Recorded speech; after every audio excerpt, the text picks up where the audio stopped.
कटक में विभिन्न दलर प्रार्थी मानक रणहुंकार राति पाहिले निर्वाचन प्रार्थी और प्रार्थी माने मैदान को ओह्लाई लड़े आरंभ कर विभिन्न दलर प्रार्थी और प्रार्थी माने निजर प्रचार प्रसार करने सहित शक्ति प्रदर्शन कर सारी बाकी रहा जनता को किए किपर भोट भिक्षा कर मन परिवर्तन कर निर्वाचन फलाफल आसंता जून 4 तारिख में जनापड़ मात्र आज दलर नेता बलिष्ठ कर्मी तथा प्रार्थी माने रणक्षेत्र में पाद दे से केते योद्धा दर्शाई समस्ते निज निज आशा और विश्वास पर्वत शीर्ष में पहुंची दिन राति एक करी जनता सेवा और विकास स्वप्न देखती मात्र गणतंत्र शासन में जनता ही विचारक तांका दृष्टि जहाँ ठीक ताहा ही से करिवे तथापि नेता आशायी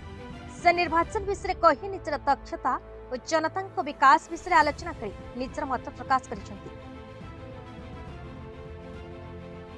भोट राजनीति सफल विफलता कथा आगुआ कहबनी किंतु मु तो भावुँ मु निश्चय विजय हो तेणु आगामी काली भोट पर जना पड़ो केते प्रतिशत भोट है एवं विजयर धारा भोटर धारा क्यों दिग दे गति कर निश्चित भाव जना पड़े एत दिन धरी आप लड़ाई करके माने इलेक्शन दृढ़ भाव में निश्चित दृढ़ भाव कहीपे मु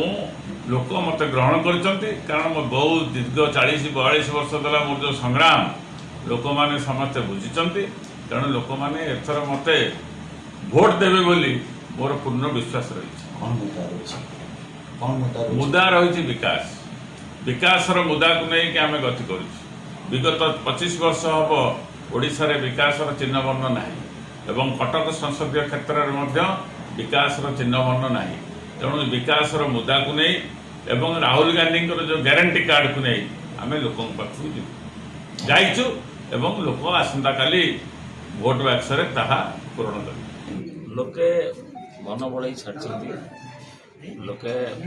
काली परिवर्तन पे विशेषकर ओडिशा रे परिवर्तन एवं केंद्र नरेंद्र भाई मोदी तृतीय बार सरकार पे भोट देवे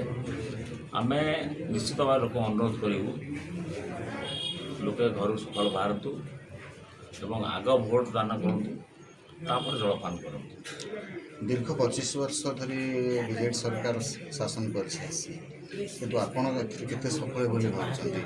25 वर्ष बनाम 5 वर्ष ये जो प्रधानमंत्री श्री नरेंद्र भाई मोदी कहीकि गले 5 वर्ष सुजोग दियो ओडिशा काया परिवर्तन करे लोके विश्वास कर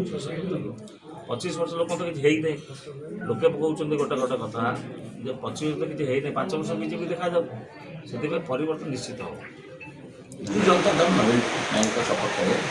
ओडावासी अपेक्षारत अच्छा षष्ठ थर मुख्यमंत्री करें